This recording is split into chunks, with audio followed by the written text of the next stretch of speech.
ये फर्जी वचन पत्र है, जितने गवाही हैं वो सारे फर्जी हैं। तो मैं न्यायालय से ये निवेदन करता हूं कि न्यायालय कानूनी कार्रवाई करे और दिल्ली पुलिस को निर्देश दे न्यायालय कि इनके खिलाफ मुकदमा दर्ज करके इनके खिलाफ कानूनी कार्रवाई करे।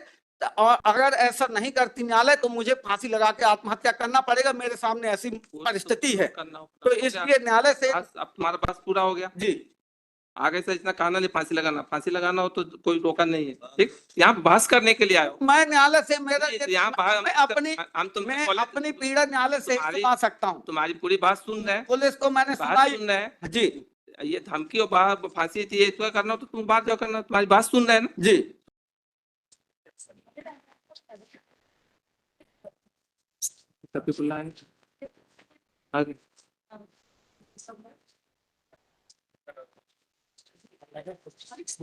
आगे बहस अपना जो है शार्ट में जितना जरूरी है उतना बताइएगा, लेकिन कहानी नहीं बताना है पूरा अपने। अच्छा, जितना जरूरी है वो आपका ही है, आपको वो अधिकार है, लेकिन बहस तक ही रहना चाहिए।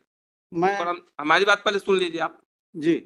बहस तक रहेगा तो सुनेंगे जी। जो लगेगा कि फालतू की बात करने लगेंगे, पर्सनल कमेंट करने लगेंगे, तो फिर आपको हम बात कर देंगे। इस केस से हमारी बात सुन लीजिए पहले, आप बहस तक करिएगा। वकील साहब के ऊपर चाहे किसी के ऊपर कोई पर्सनल वो नहीं करिए, अपना बहस करिए, आपकी बहस जो जितना होगा उतना सुनेंगे। जी।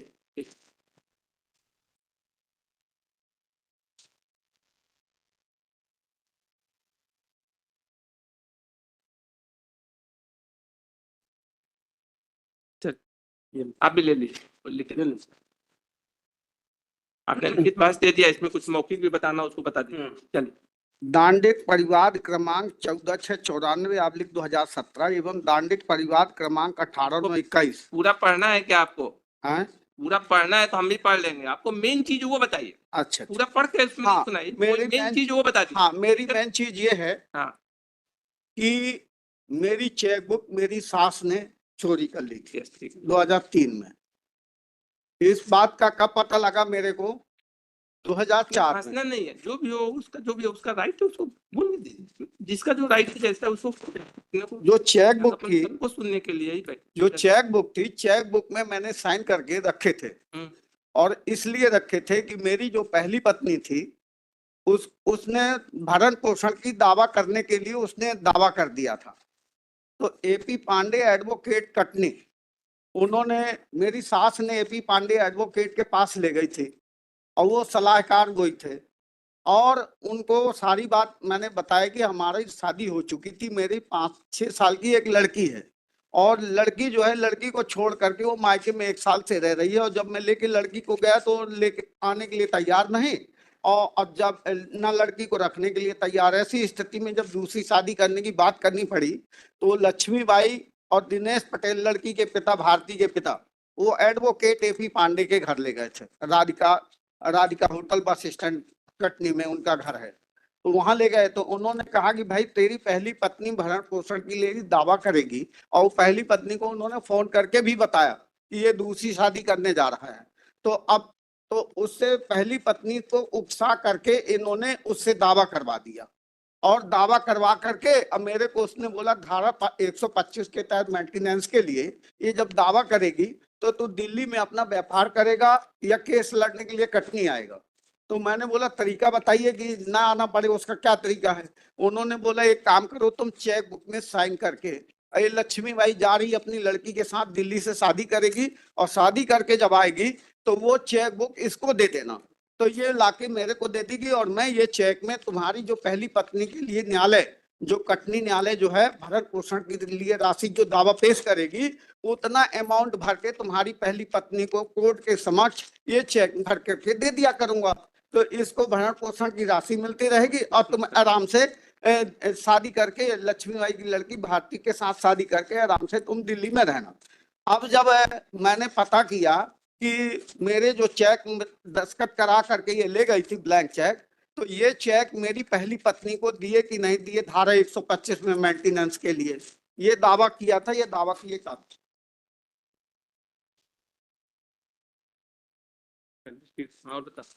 तो जब मेरे को ये पता लगा कि जो मेरी पहली पत्नी का जो अधिवक्ता आरती चतुर्वेदी है, उन्होंने उन्होंने वादी की तरफ से ये निवेदन किया कि वादी की तरफ से कोई जवाब नहीं मिल रहा और उनका आवेदन को निरस्त करा दिया मेरी पहली पत्नी के अधिवक्ता ने।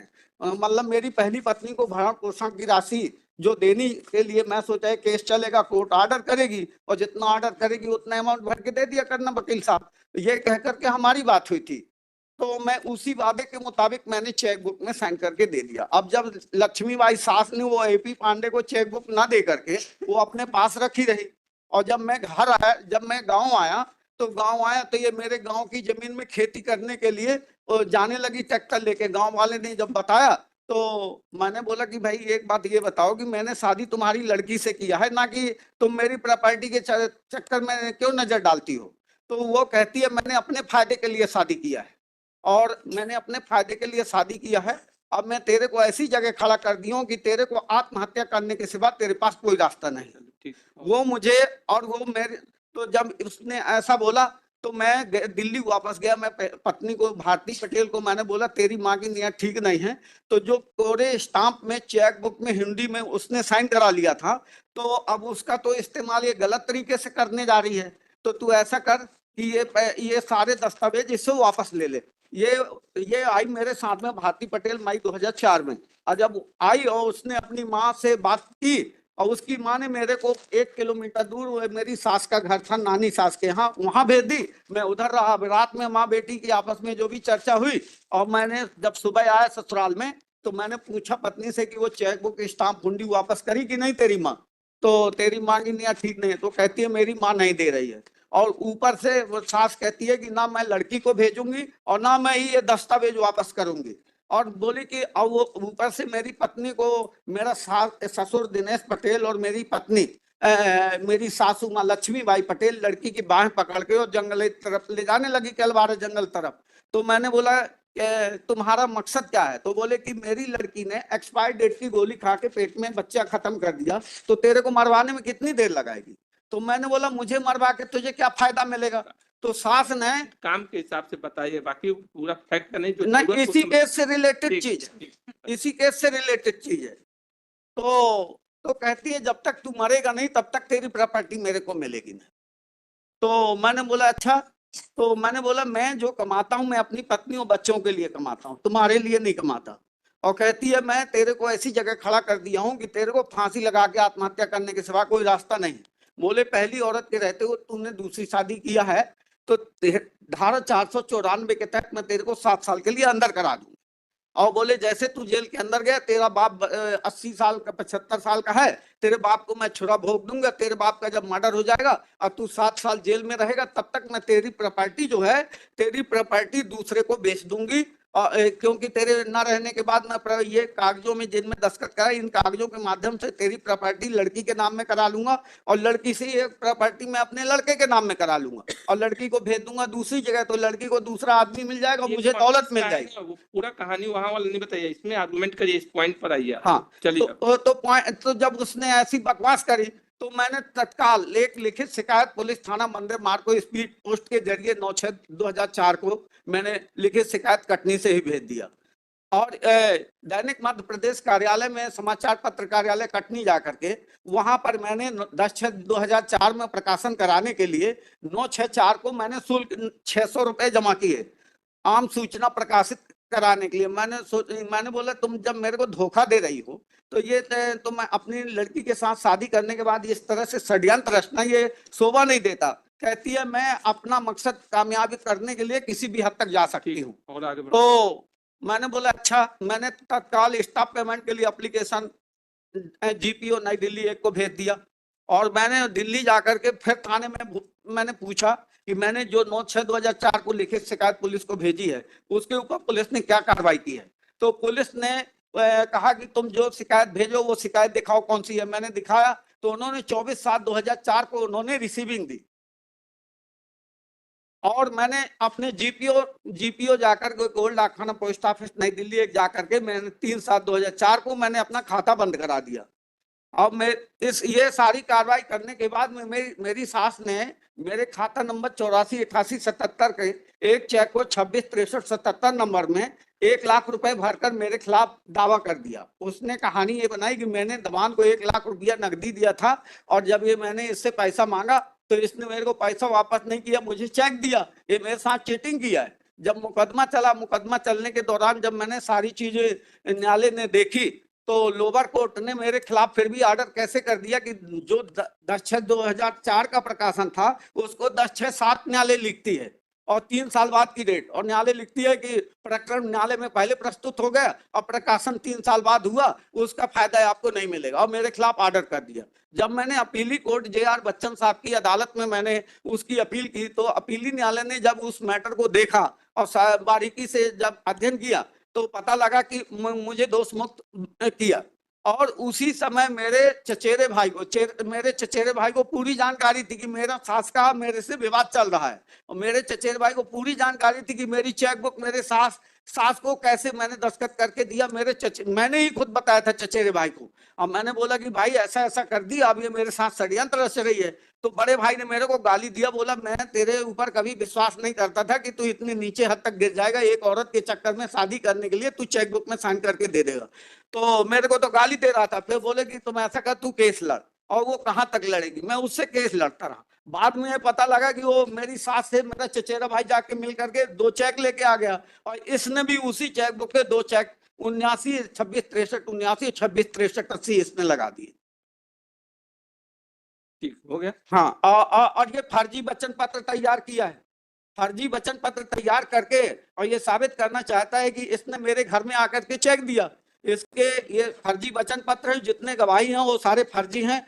तो मैं न्यायालय से ये निवेदन करता हूं कि न्यायालय कानूनी कार्रवाई करे और दिल्ली पुलिस को निर्देश दे न्यायालय कि इनके खिलाफ मुकदमा दर्ज करके इनके खिलाफ कानूनी कार्रवाई करे। और अगर ऐसा नहीं करती न्यायालय तो मुझे फांसी लगा के आत्महत्या करना पड़ेगा, मेरे सामने ऐसी परिस्थिति है। तो इसलिए न्यायालय से अब तुम्हारा पास पूरा हो गया जी, आगे से इतना कहना नहीं, फांसी लगाना हो तो कोई रोका नहीं है। ठीक, यहाँ बहस करने के लिए आयो। मैं न्यायालय से मेरा यहाँ मैं अपनी पीड़ा न्यायालय से सुना सकता हूँ। तुम्हारी पूरी बात सुन रहे हैं, पुलिस को मैंने सुन रहे हैं जी। ये धमकी और फांसी थी, इसका करना हो तो तुम बात जाओ करना। तुम्हारी बात सुन रहे हैं ना जी, सुन रहे हैं। हाँ, सबका काम रोक कर तुम्हारी बात सुन रहे हैं ना। तो मेरे ये जो दस्तावेज हैं ये जब्त कराने के लिए पुलिस को निर्देश दें, इनके खिलाफ मुकदमा दर्ज कर दें। ये हुंडी का ये भी पेपर उसी पेज का एक पेपर किताब का फाड़ करके दी थी, और इसी तरह के पेपर में इसको उसमें लगाकर आवेदन के साथ उसको पेश करना है। आवेदन के साथ आवेदन के साथ जी, आवेदन के साथ पेश करना, तब उसको लेना जी। ठीक, अगले हफ्ते तारीख देते पेश करिए आवेदन के साथ उसको जी। उसके बाद तब उसके साथ ले लेंगे तो उस दिन और वो जो प्रतिकर राशि की रसीद न्यायालय को जो नहीं मिली थी, वो प्रतिकर राशि की रसीद पे पेश कर दिया उसमें है। अब हाँ, उसको पेश वो करिए रसीद जो है मेरे अधिवक्ता ने अपने फाइल में स्टेपलर करके रखी थी। ठीक, उसकी फोटोकॉपी मैंने न्यायालय के समक्ष पेश कर दी है। उसके साथ इसी को दे दीजिएगा। हाँ, जब उसको पेश करिए तो उसके साथ इसको उसी समय दे दीजिएगा। अच्छा, उसी समय। हाँ, इसको भी चाहे उसी के साथ लगा दीजिए। जी जी जी, ठीक जी। चले आगे बढ़िए। अगर मैं कल पेश कर दूं और कल सुनवाई कर लिया जाए तो कल आप पेश करिएगा तो उनको काफी देना पड़ेगा, तो उनको हम तत्काल काफी दे देंगे। एडजस्टमेंट है हमारा सर, कल का एडजस्टमेट है मेरा। तो पेश करिए, परसों के लिए कर दिया। कोर्ट बंद रहेगा, आपकी सुविधा से ही तारीख देंगे। हम कल सुबह फाइलिंग कर देते हैं और कल हम इनको एक कॉपी देते हैं। कल आपको उसको जब फाइल करिए उसके बाद देखते हैं तारीख दे। चलिए जी, दूसरा काम करने I humble request to my lord concerning I